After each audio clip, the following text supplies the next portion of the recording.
you recently published People Analytics Explained.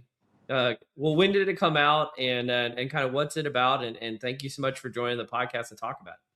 Oh, thank you, Cole. It's a privilege to have the opportunity to speak with you, and I have to say, I really respect you. Just keep being consistent with publishing this podcast as well for the community. However, I would say in Asia, these things are happening at a small pocket, very contained environment. Given the certainty that there is a boss for everything, right? So the line of hierarchy is very clear. It's not as liberal as what it is in the West. So there's no multiple consultations. It's just like my boss have more power than me, and then my boss's boss have more power than them. In this type of environment, you can scale things really fast and then get very advanced in a very short period of time. But that's given the fact that everyone do the right thing by one definition rather than everyone have their own perspective. Yes. And you've spent, I think, the majority of your career, if not your whole career, in one form of consulting or another. What have you learned through that experience, or what are some of the skills that maybe you help share with people through the book? But also, what is it like doing people analytics from the consulting side of things? Yeah, I think consulting, like what you said, a large part of my career is focused on either internal consulting or external consulting. So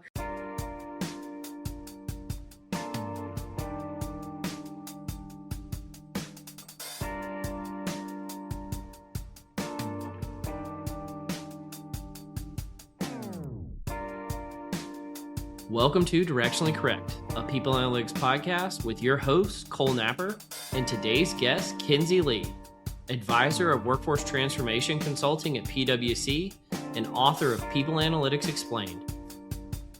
Hey, Directionally Correct fans, this podcast is dedicated to you to help democratize people intelligence for the world of work.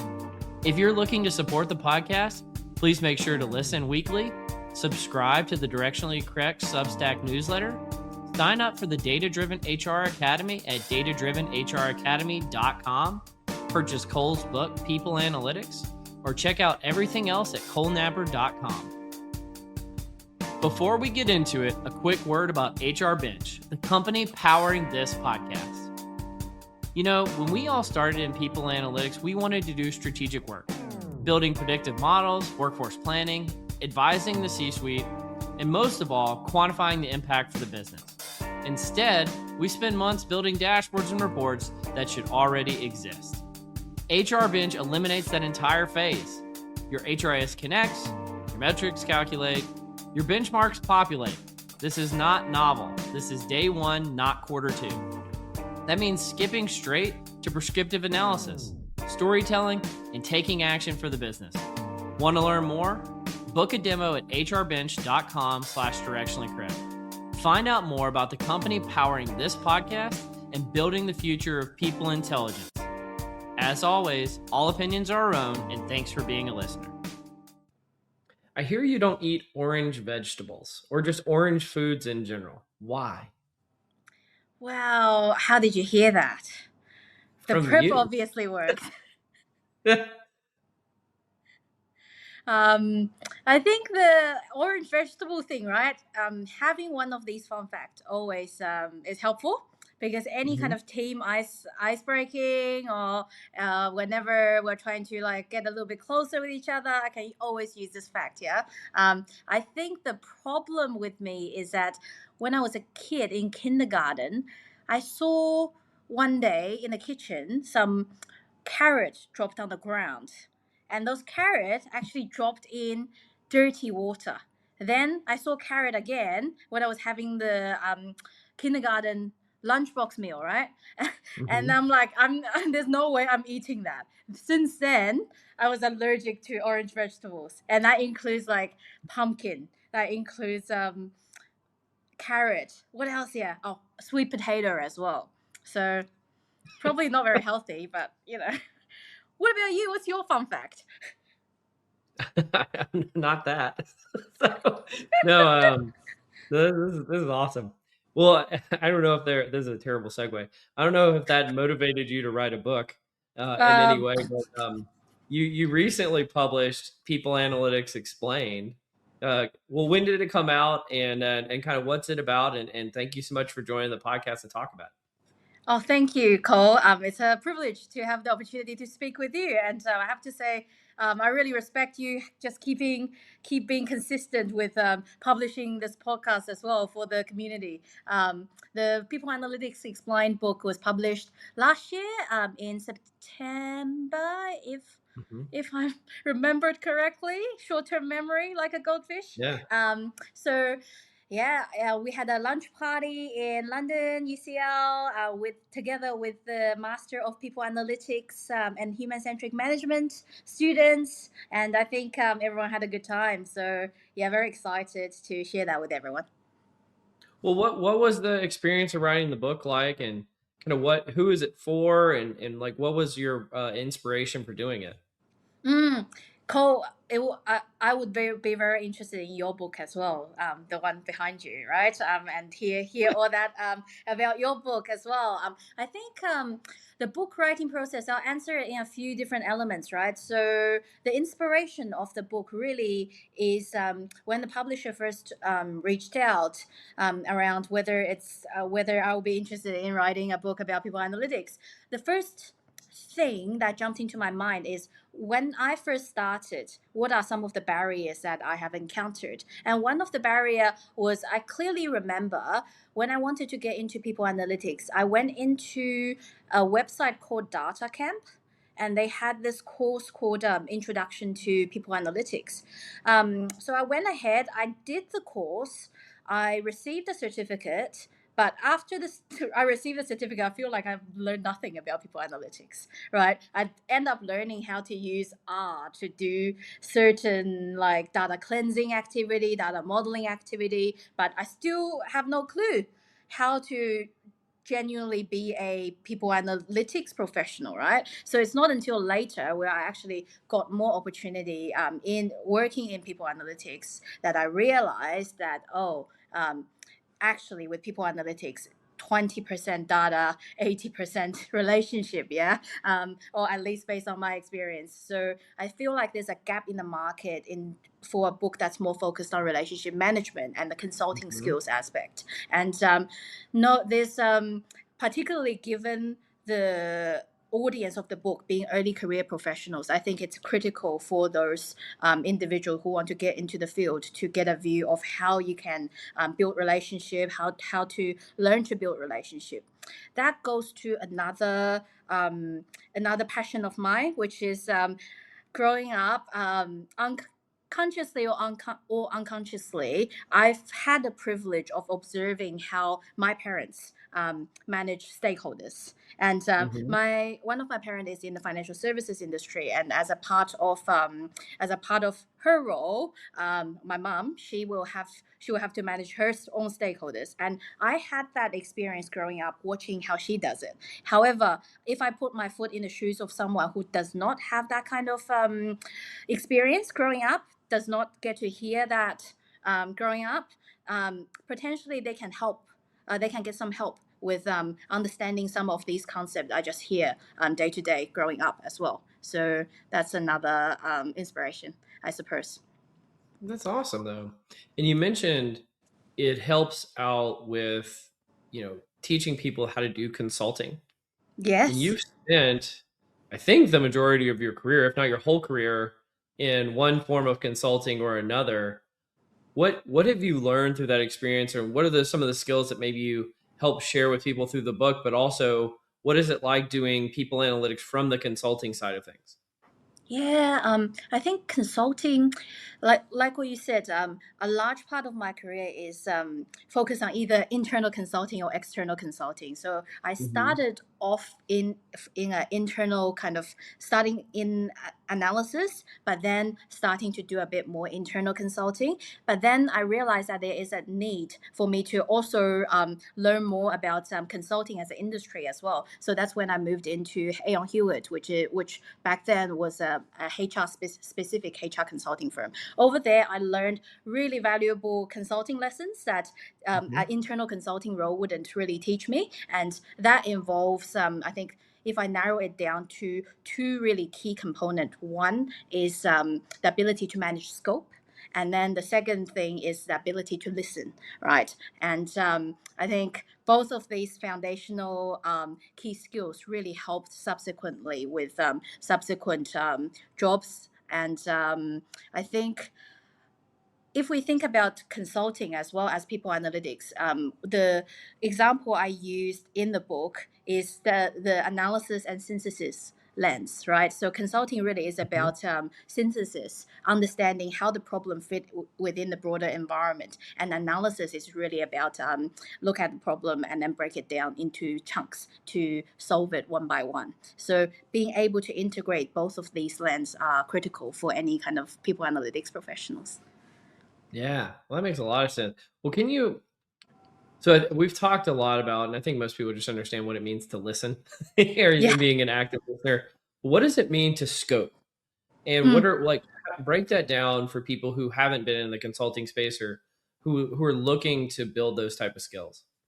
Mm. So scope, if we put it in plain language, it's really about setting the boundaries, right? Setting the constraints, setting the boundaries of where your work will start, where your work will end. So, if I look at a specific people analytics related example, if I'm a people analyst that's just about to kick off a people analytics piece of work, the first thing that I will do is to book in a session with the key stakeholders that have requested the analysis to understand what is actually the problem and what does success look like. So being able to understand what does success look like will then help you narrow down to what are the things that you want to touch on and what are the things that you don't want to touch on. And with people analytics specifically, it's quite a fascinating field because sometimes I feel like based on my experience, when I have a consultation session with one of my stakeholders,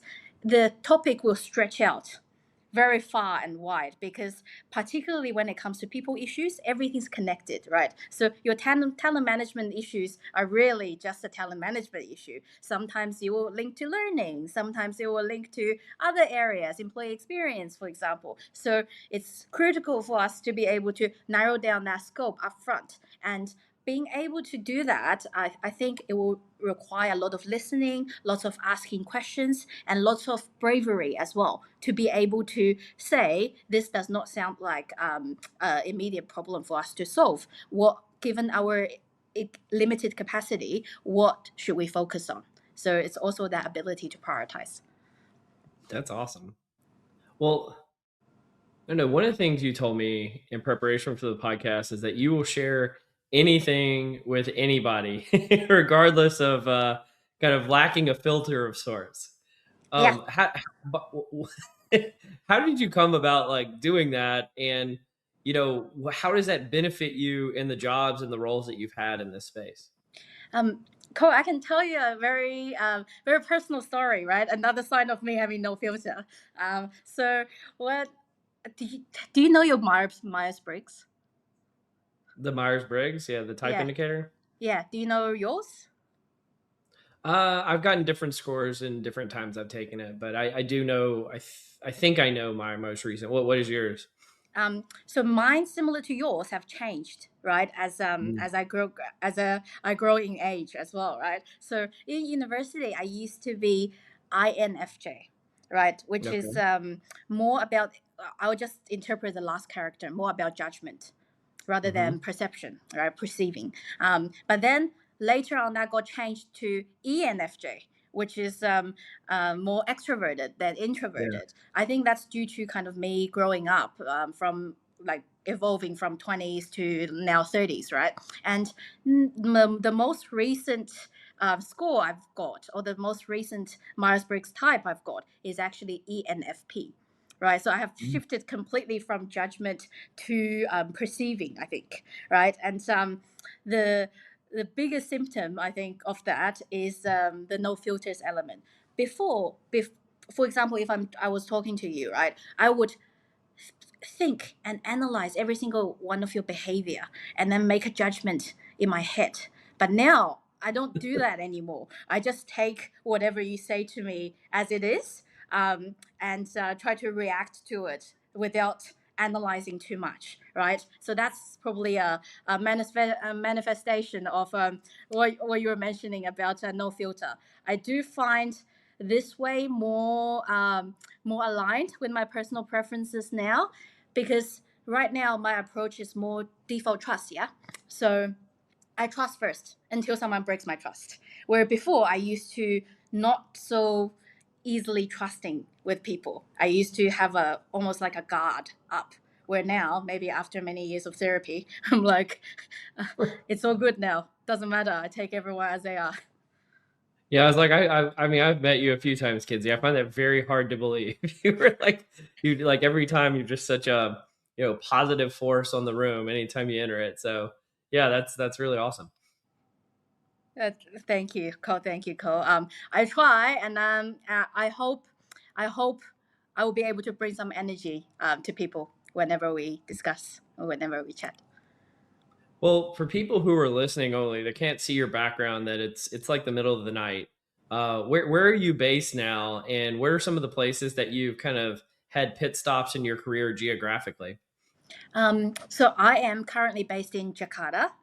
We are actually speaking at a very fortunate time, because today is actually the beginning of Ramadan, which is a significant religious event in the areas wherever they celebrate the religion of Islam, right? So it's basically the end of a fasting period. So I don't know if you can hear in the background, but there's a lot of people celebrating out there. I don't know if they are dancing or Oh, okay. I singing. can't There's hear it, but yeah. yeah, there's fireworks, a lot of loud noises. Everyone's celebrating. Oh, a period of reflection and a period of fasting, constraining themselves so that now they can be new again, right? So that's the concept of it.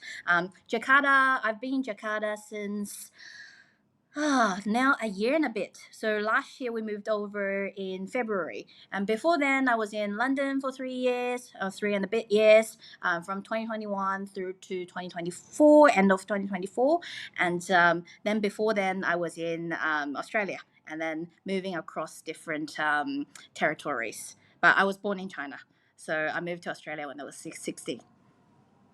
So you're checking off all the, the big boxes in terms of places to live and things to see. Well, I'm wondering what are the different kind of challenges and cultural context of operating in those different environments. Mm, that's probably one of the most interesting things about moving to different countries to work and live, right? So I've only started kind of officially working full time in Jakarta for probably above 3 months. And so far, it's been quite an adjustment period. People sometimes say like Hong Kong and Singapore are like Asia for beginners, right? I feel like I've jumped in to Asia deep water for like intermediate without any kind of proper preparation, right? So a number of key things I observed that's really different between like a culture like UK and Australia. To be frank, they're quite similar. UK a bit more high context comparing with Australia, but they're quite similar. But in Asia is completely different, right? So the first thing I've noticed is around a sense of lack of individualistic tendencies, right? So here, it feels like everything's done with a community. So people would go to the toilet together, even, right? And that's completely different. The positive of that is that I don't feel alone ever, right? So at lunch, there's always someone to go to lunch with. In break time, there's always someone to talk to. But the opposite of that is then sometimes days can be unpredictable in the office, because in Indonesia they have this saying called nongkrong, which means a meetup that has no end, a meetup that just carry on, continue, Yeah. the hangout that just doesn't end. All right. And I feel like that happens in the office a lot as well. Sometimes one meeting can just become a non-crown session for forever. Same thing with the clients as well. So when you are working with clients, scope is then harder to manage. Then I was just talking about scope management with you, right? Scope is harder to manage when your client is used to working, kicking off, and then not ending until whenever you both feel like it's the right time to end.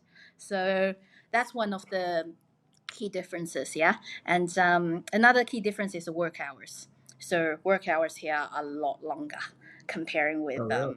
yeah, the working hours in UK or in Australia, where individual time are a lot more valued, yeah, in those kind of environment. The positive of that again is everyone's really hardworking. I feel like sometimes I felt like I needed to motivate the team members a lot more in the UK or a Australia environment, where here it feels like everyone's just ready to go, everyone's just ready to work. So Wow. that level of motivation is not as required. Well, and you've told me that you see yourself as kind of a builder. That Mm. seems like an environment that would be so desirable for somebody who's looking to kind of build and create new things and not being kind of like a stilted hierarchical environment. I don't know. Is that what you're experiencing, or what do you like about it? Um, well, I would say from a builder perspective, the current environment, I would say in Asia, it is more hierarchical. There are Hmm. more hurdles we have to cross, particularly around the hierarchies level. For example, everything needs an approval, things like that. Where it's more beneficial for builder is just the general willingness of the team to just create something out of out of nothing, right? So that's where it's really beneficial for a builder. In a Western environment, also because particularly in smaller companies or smaller environment or team that are not as defined. I remember we're talking about people analytics community being a really good example of that because we are a relatively new field, right? There's not that much existing hierarchy created. Therefore, it's a lot easier for us to be flexible, be creative, and be experimental in this field. However, if we are in a field that's already really established, like for example, like reward, there's going to be less flexibility, less creativity that's enabled through that kind of environment. You know, one of the things you've told me is like how the concept of neurodiversity is an important kind of part of your identity. Hmm. How does that play with like things like hierarchy and having not having a filter and like cultural context? Like is like how does that manifest itself? Oh, Cole, it was difficult, I have to tell you. And I did not realize I was not neurodiverse until 2 years ago when a dear mentor in the UK have shed a light on the idea that I might have been neurodiverse, right? But for me, because I'm neurodiverse, I do not work very well with hierarchy, right? So Mhm. I question and I always challenge whether people in power actually really know that much more than people not so much in power. Um, Mhm. and that extend into, for example, education. Does a PhD actually indicate that someone actually knows someone actually know more than someone that's only got a bachelor degree, for example? And what else in within a working environment? Does someone that's higher up in the hierarchy actually know more than someone that's freshly graduated? Frequently, I find myself being able to disprove that hypothesis, right? That people higher up actually know because I think as people join these corporate environments, they become more and more conditioned to the environment, and the environment actually take away a bit of critical thinking from time to time from them as well. So I actually value the youngest and the newest blood within the organization a lot more. And I frequently get anxiety. I'm like, oh, geez, I'm really getting old. I don't really know what's going on in the high schools anymore. I don't even know what Roblox is. Roblox is. How can I keep up to date with all these latest things, which we know will become popular in 5, 10, 15 years, right? But not having access to these things um, really gives me anxiety because then we are not constantly learning. Yeah, I feel like I need to constantly learn what the youngest generation is thinking because that's just gonna be what's happening in the future. So what's the youngest generation thinking in the people analytics world right now? Oh, that's a good question. What do you think, Cole? What do you think the I asked youngest you. generation is That's why thinking? you're here. Yeah. Um, I think the youngest generation is probably more attuned with application of AI. Um, Mhm. Based on what I've seen, the younger workforce in general within professional services or within corporates, they are they feel they feel less obligated to rely on their knowledge, and they have more. I'm trying to find this word. They delegate more to AI. Where personally, I feel like there's always a bit of a barrier for me to trust AI, but the more digital native or the younger someone is, the more likely they are to trust AI. And another thing that's interesting, Cole, I'm keen to hear your perspective on it as well, which is the consciousness of data privacy. So my generation, right?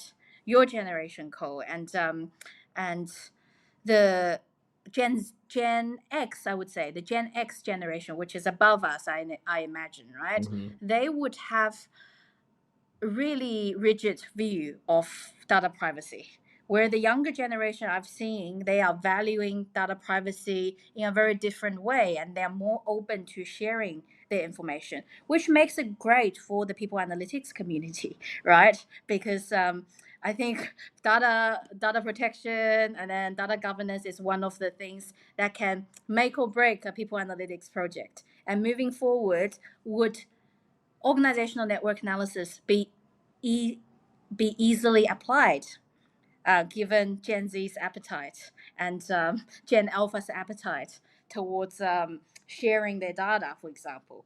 That's very interesting topic that I'm hoping to get your perspective on.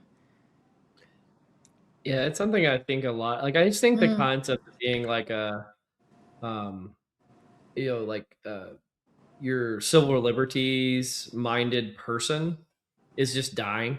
Mm. And that's always been something. 'Cause I always feel like my position in people analytics was sometimes an oxymoron Mm. because I care a lot about that stuff. And so it's like almost like you have to have someone who's guarding the hen house, Yep. who's like like a person who's like not a chicken, you Yep. know, Yep. Yep. right? And so like because people analytics can do some things that frankly can violate those civil liberties, and so Mm. you almost have to have somebody who's very mindful of that. And what I see again, I think that you've noticed is people just don't seem to care anymore.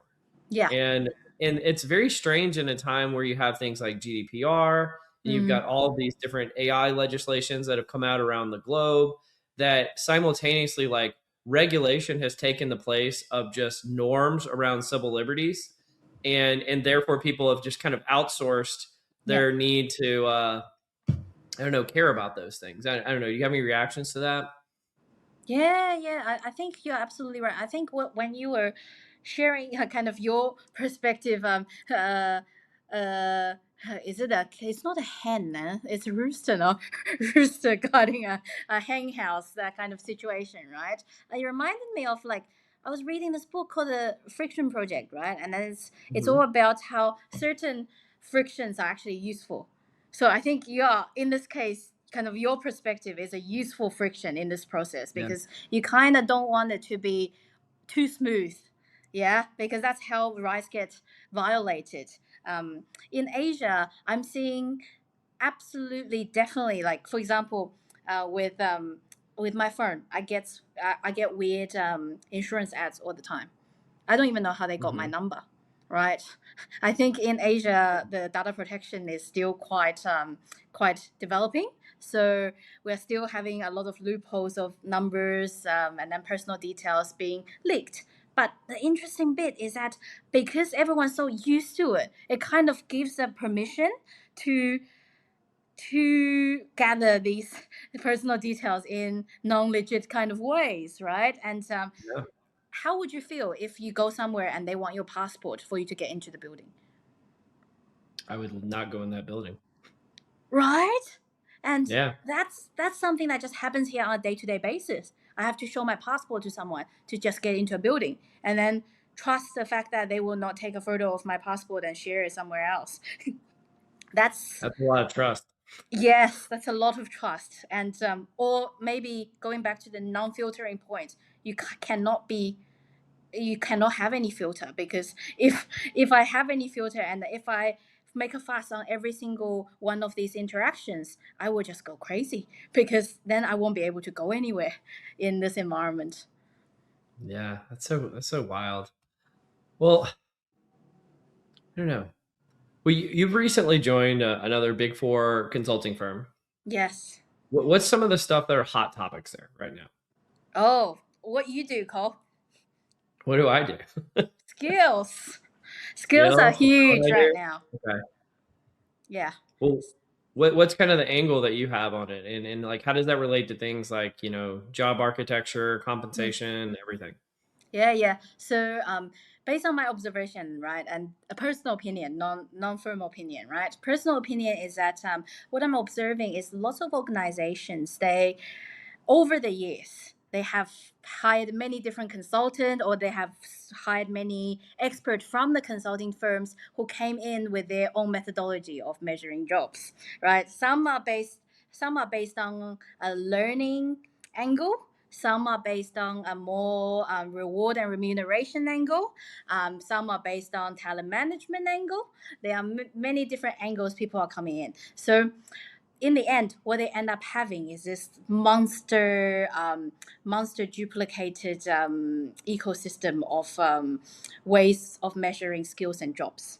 So they would have multiple things like your job family, job subfamily, job group, together with another system which is kind of job grades, etc. And then you would then overlay skills on top, because skills are recently the hot topic, right? So an opportunity I identified is that there's a lot of opportunity in terms of cleaning up, and start thinking about it from a more zero-based perspective rather than work from what we've got. It's important to understand what's already in there or in the system, but it's also important to think about how work will evolve and then work it backwards from the future, and think about what existing redundant architecture that can be removed.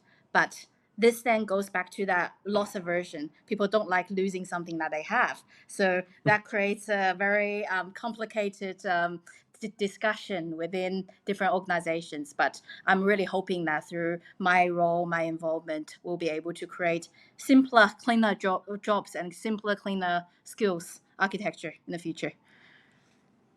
Absolutely. Well, you want to join me in Cole's Corner, Kinsey? Yeah, of course, why not? Welcome to Cole's Corner. All right, let's start out with some rapid fire. If you hadn't been in your career in the consulting space, or more recently an author, what would you have done with your career? Oh, I would be a teacher. I've always What wanted kind to of be a teacher. what kind of teacher? High school teacher, humanities, high school teacher. Oh, why that? I don't know. Like I've been a fan of teaching. And even like my first role out of university was like analyst role in a learning development department, right? So Mm-hmm. that's where I learned a lot of kind of teaching techniques, 70-20-10 framework, all that. Working with the facilitators, get opportunity to facilitate workshop myself. I find myself most alive when I'm teaching. What I love about the Workforce Agility Limited series by Cornerstone was we talked to executives and customers all about skills, skills, skills, skills, skills, skills. Cornerstone has a wonderful background in learning and development, training, etc. Their LMS is world class, but they've centered the business now, not just on that, like building upon that, but building upon how everything has moved to the skills economy. So check out the limited series called Workforce Agility, and you can get it wherever you get your podcast. And it's just a wonderful series where we talk to their executives on the shift of why, and also their customers that are using it. So check it out whenever you get a chance. Appreciate it. Okay, well that's awesome. Well, this is probably a hard question for somebody like you because you've traveled around and lived in so many places, but what's the place you've never been to that you'd most like to go and why? Oh, I want to go to Liechtenstein. What is that? And where is it? It's in Europe, and Okay. it's this small country that does not have an airport, right? I almost went there. It was on my list, and however, I just never got the spot during our 3 years in London, right? Hmm. So apparently, you have to fly to a nearby city and then take a bus or take a train there. But I just love the sound of the word Liechtenstein, and then I've always wanted to go there because I wonder what's there, right? Um, can I say another one? Sure. I Where is wanted to it? go to Greenland as well, but never got the opportunity to go to Greenland because it's so big on the map. Yeah. Yeah, so So, big on the I map. mean, you can't miss it, right? It's so big. Exactly. Have you been Yeah. to any of those, Cole? I've never even heard of Liechtenstein until, I mean, I think I probably have, but and no, I've never been to Greenland. Um, it's been a hot topic lately, but Oh, no, what? never been Oh, there. yes, of course, of course. Yeah, Yeah, yeah, okay. Yeah, yeah. number apolitical. Yeah, this is not political. I just simply I wanted to mean, go there for for the land. just to see the greenness of Greenland, Yeah, you of know. course. Yeah, the green Yeah. ice. Yes. All right, I got the next question for you. If you were a character in any book, TV show, or movie, who would you be and why? Oh, you have some good questions, Cole. What Thank would you. you be? Can I ask? I'll answer after you answer. How about that? Okay, okay, okay. I'll keep you accountable. Okay, so I would be. Um, there's this movie called Brooklyn, and Mm-hmm. it's about an Irish girl moving from Ireland to America and then set up a life there. I really resonate with the main character, Eilish. That's her name, right? Mm. And I think I would be her. Yeah, I think I would be her. And why her? Um, okay, because her story is very much about migrating, right? So she grew up in an environment which is Ireland, and back then in Ireland, I think there's a unemployment crisis, so it's really hard for younger people to find jobs. So she moved over to America. She had to go through the motion of homesickness, and then eventually find herself a new home and build herself a new home, meeting an Italian boy, right? That's a slightly different race, but from the same continent, right? And build up a brand new life in America. I find that story very similar to my story of migrating from China to Australia and then meeting a boy from a different race. Yes. Okay. Well, there you go. We learned something today. Yeah, so what would I be? I think if I could be somebody, I don't think they're like me at all, but I Hmm. do love watching Don Draper clips from Mad Men when he makes Okay. Yeah. pitches. Like that would be amazing. I actually don't think that resonates with me at all. With like actually who I am. But I think one of the funny things is, and I don't know if this is on purpose or not, but it feels like any movie or book that has a character in it that their name is Cole, I actually do tend to resonate with them. Yeah. And so like I think the guy in the Sixth Sense, his name was Mhm. Cole. I think Mhm. there was a movie called, I think it's The Perks of Being a Wallflower, had a kid named Cole in it. I Yes. was like, that definitely jives with me. It was one of my favorite books growing up, and yeah, I think it's just I don't know, any Cole character is who I am. Yes. I just watched the Perks of Wallflower a few weeks ago. I know exactly who you talk about. Exactly, awesome. Yes. All right, well, I've got one big question for you. Mhm. So the world is a really complicated place at the moment. And Mhm. for our listeners in the United States, what's going on in Asia, in Australia, in Europe, since those are some of the places that you've lived in the HR space that they should be aware of? And what do they know that we don't know? Hmm. It is a big question, right?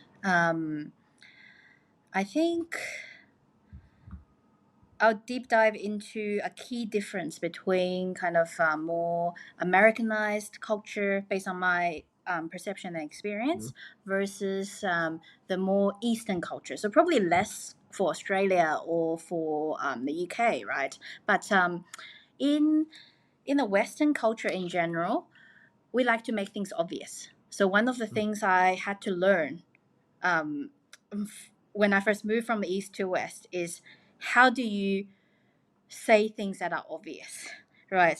So I was even thinking about doing a course on like how to say things that are obvious, and that's very much to do with cultural differences. So in an Eastern environment, for example, in China or Indonesia, if you keep saying things that are obvious, people think you're dumb, right? Where in a Western environment, if you keep saying things that are obvious, people think, oh, we're aligned. Because in Western culture, you value clarity, right? Where in Mm-hmm. Eastern culture, they value depth. And then it's about what's not said rather than what's said. Mm-hmm. So given What has that, not been said on this podcast that I should know? I think I'm more converted into Australian culture now, which unfortunately means like I have nothing really underneath, right?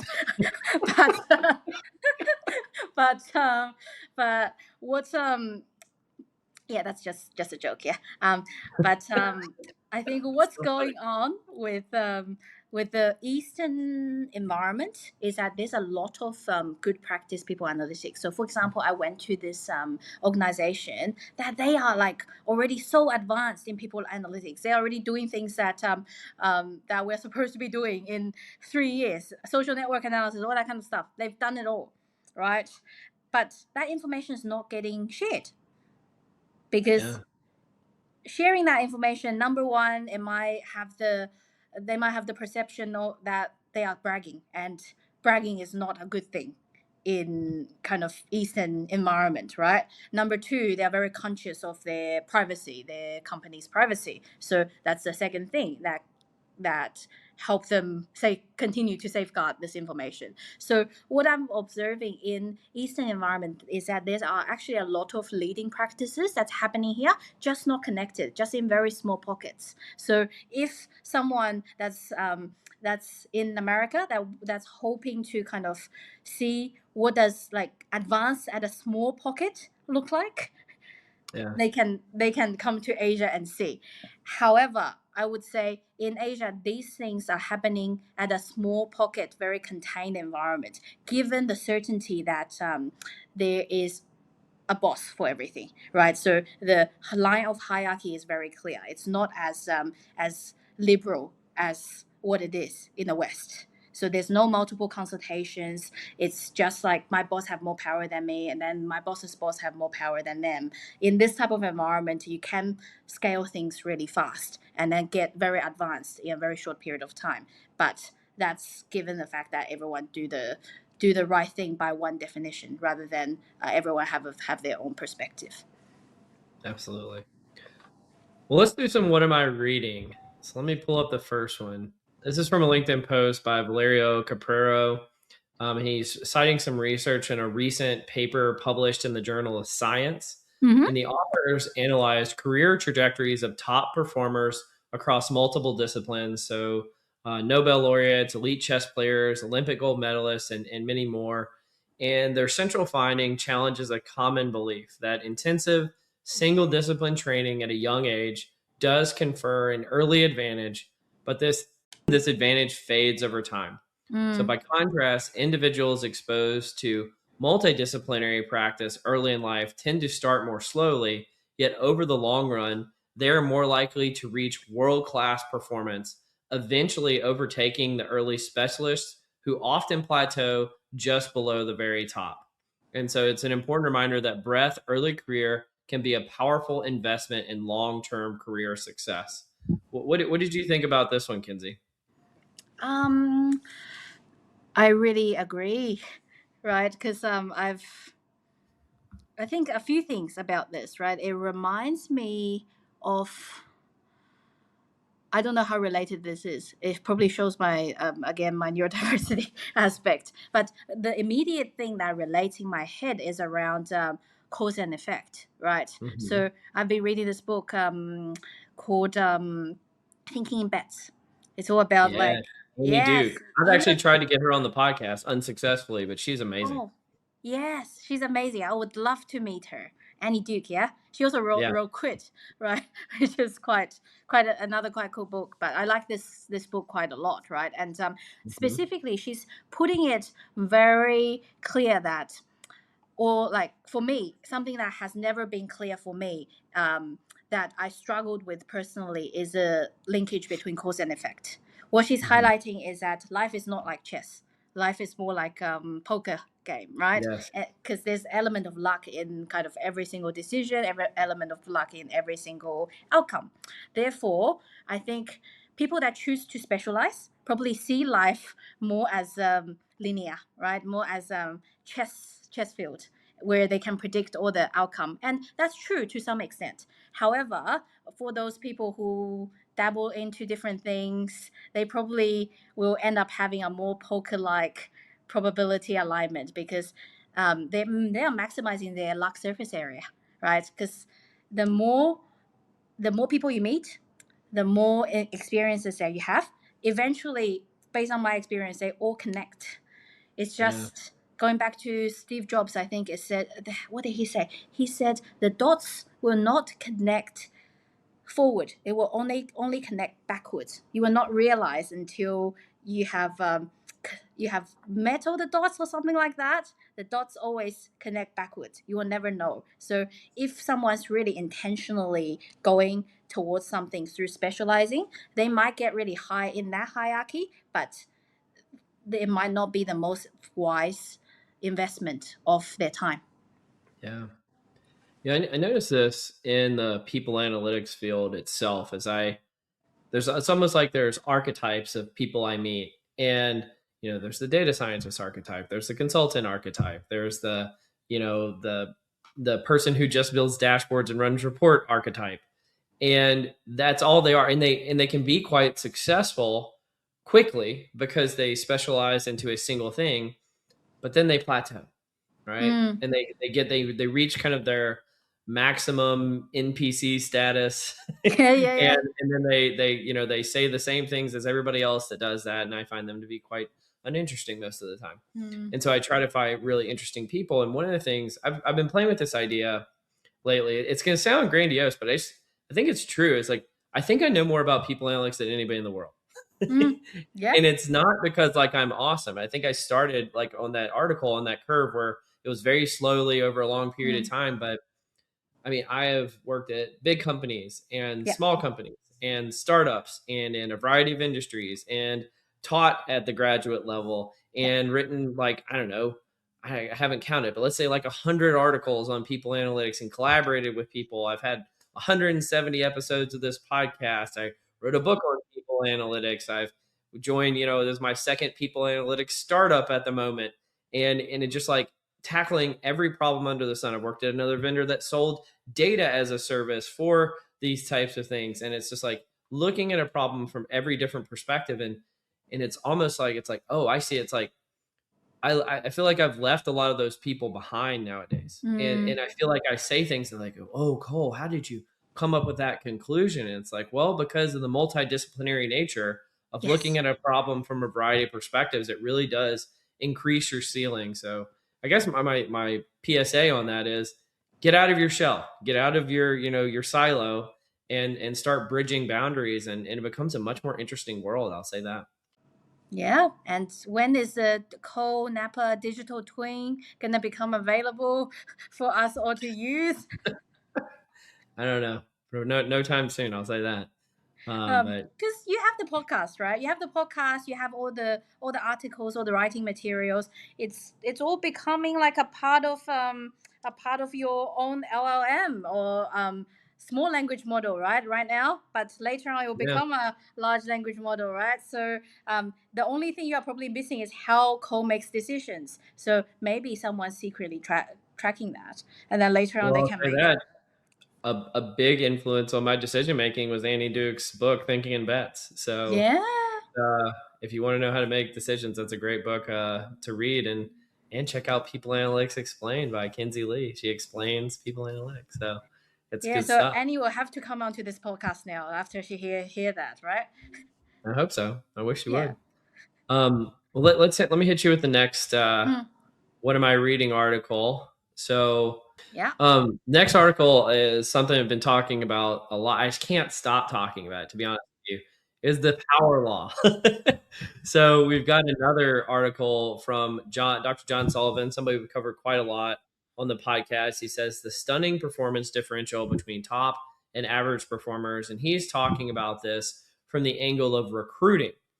And he says he has this practice of creating a PDR, or a performance differential recruiting kind of index, and it's a way he evaluates recruiters who are able to differentially hire more power law based top performers. And so he cites some research from McKinsey all the way through Google, who says high performers can sometimes be between 8 times higher value to 300 times higher value depending on the role in the organization.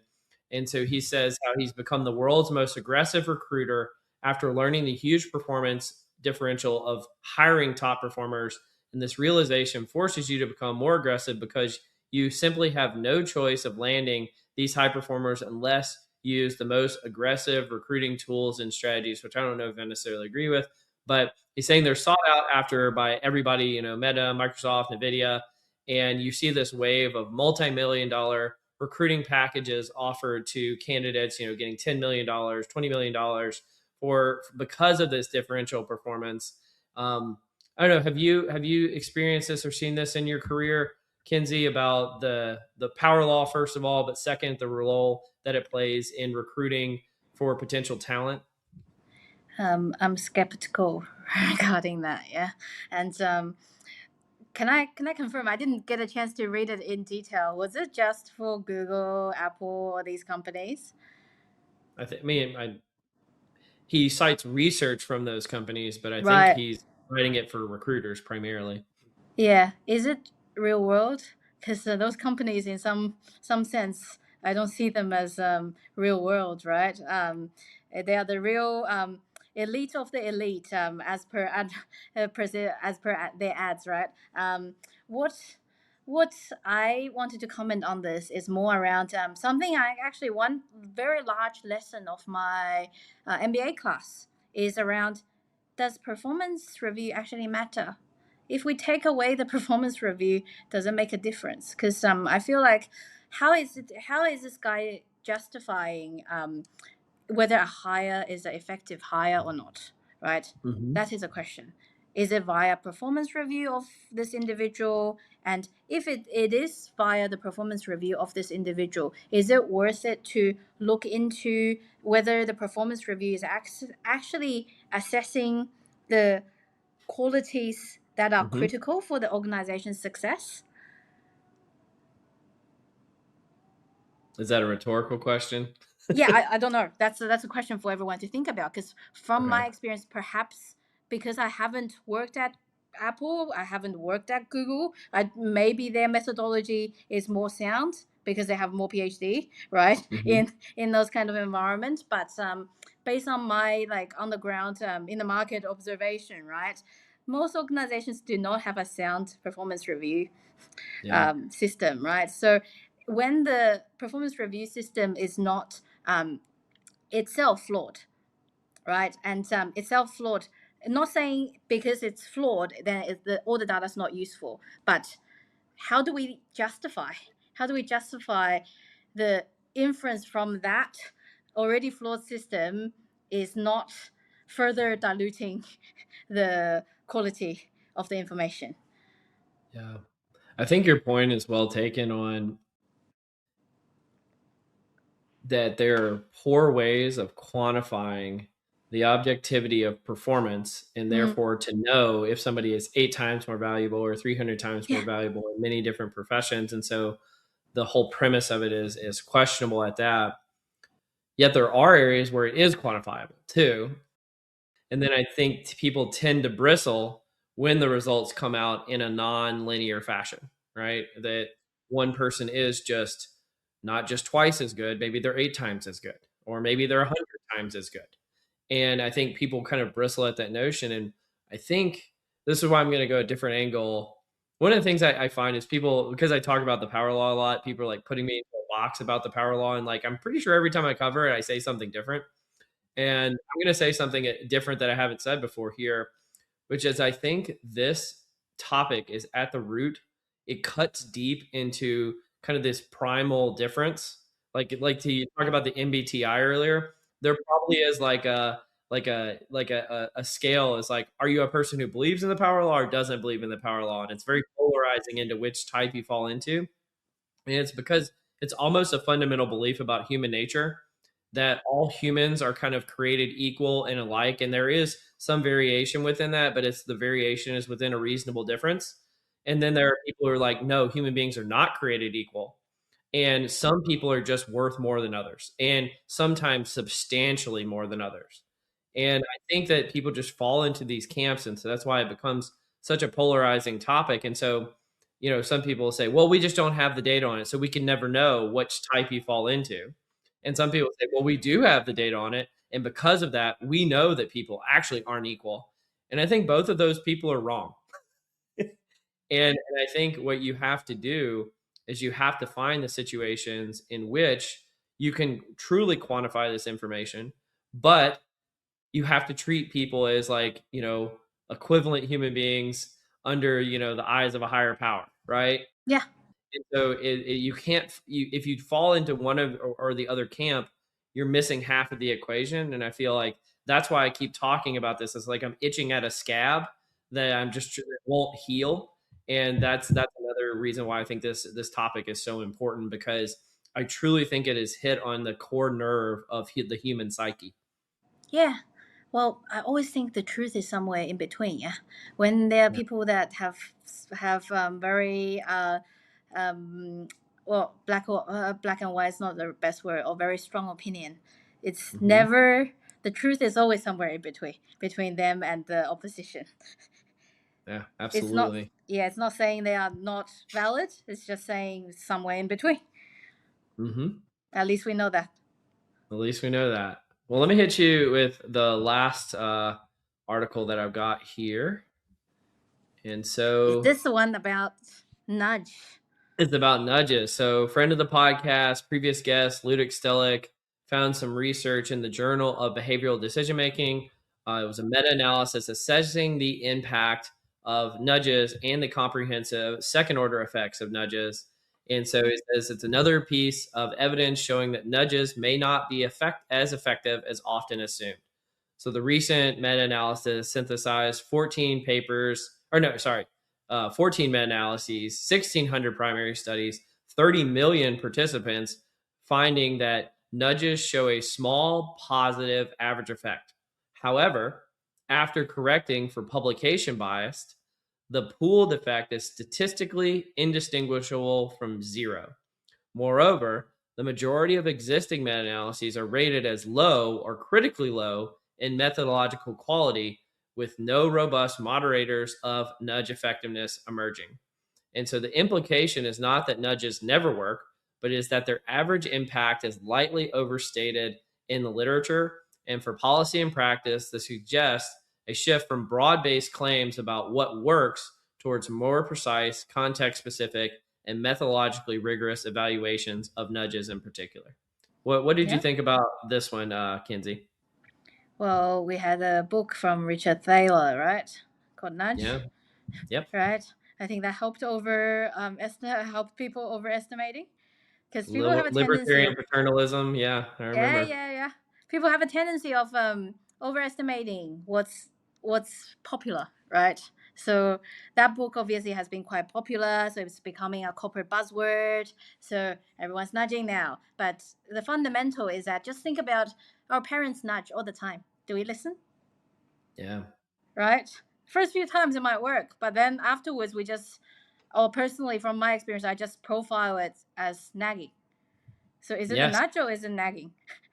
Well, and let me build on this, because this Hmm. is kind of the point that I've had on nudges. I've heard other people make this point, but this is I love that you bring up the parenting example. It's that nudges don't work in the sense of they're trying to change your behavior. What they are doing is they're signaling mechanisms to tell you what is right and what is wrong, or what's out of Yeah. bounds and what is in bounds. And it's similar to your parents nagging you. You need to eat more vegetables. You need to eat more vegetables. You need to eat more vegetables. And what they're trying to signal to you is we want vegetables are right and the junk food that you're eating is wrong. Yeah. And Exactly. organizations are trying to do that in many capacities of saying, don't cancel our services. We don't want you to cancel our services. Don't cancel our services. And so they make it really hard to cancel the services because they're trying to nudge you to not cancel the services. But whose interest is that in? That's not in your interest. That is in the organization's interest, right? And so my belief on this has always been that nudges need to be in the receiver's best interest and therefore more likely to work rather than the sender's best interest, because all at that point that they're doing is just annoying people and nagging them. Yeah. Two thoughts on this, right? Like, I think the first aspect is there is a bit of again, relationship hack or all that kind of stuff, which is the more you appear in a meeting, for example, the more you appear in front of superiors, for example, or people that have the decision making power, you are more likely to be remembered, and you are more likely to be talked about in these type of decision making forums. That's kind of one of those corporate hacks, right? That goes back to the point around it's in my interest to show up in more of those leadership conversations. That's why I keep squeeze myself into those meetings and squeeze myself into those environment where there's more decision makers, for example. That's it's not really in their interest to see me there, right? So that's one aspect. And then another aspect is it's interesting because talking about the nagging component, I'm also curious about the linkage between nudging/nagging with learned helplessness, because in Asia, a lot of the times we sometimes have overbearing parents, and they would kind of nag us to behave in a certain way that's more aligned, or it kind of links to control, right? In terms of you have to do what I ask you to do. So in the end, it then helps people develop a tendency of learned helplessness, which is oh, I might as well not do it because I'm about to go open up the fridge door, but my mom just told me, oh, I need to go open up that fridge door. So now I don't feel like doing that anymore because it's like a natural sense of rebellion. So I wonder, what are your perspective on how that links to? No, I love that. That is such a good perspective because it's not just a sense of rebellion. It's that you're removing people's agency. Yes, right? exactly. And so I thought I wanted to open the fridge. Now I'm not so sure anymore because am I just serving you? It's almost like the red pill versus the blue pill in the Matrix. Of like, are you doing this because you want to do it or because you've been programmed to do it? And I think that that is such a deep point. Thank you for bringing that up, Kinsey. No problem. Some trauma there myself. I bet. Sounds like we have our our own demons that we're fighting in that space. Exactly. Well, Kinsey, you've been a fantastic guest today. Thank you so much for joining the podcast. If people want to find out more about your book or about you as a human being, where can they find you? Just connect on LinkedIn. I connect with most people that connects with me. So yeah, let's just connect and have a chat, have DM, something like that. Absolutely. And Kinsey tried to get me to do multiple debates for that debating thing that you were doing a while back. I never took her up on it, but I wanted to publicly apologize because I think those were awesome. And I appreciate that's one of the ways I found out about you. And I think you do an excellent job in that respect too. But go check out our book, People Analytics Explained. You can find it anywhere books are sold. But thank you so much again for joining, Kinsey. You've been listening to Directionally Correct, a People Analytics podcast with your host, Cole Napper, and today's guest, Kinsey Lee. Thank you. Thanks very much, Cole. Take care.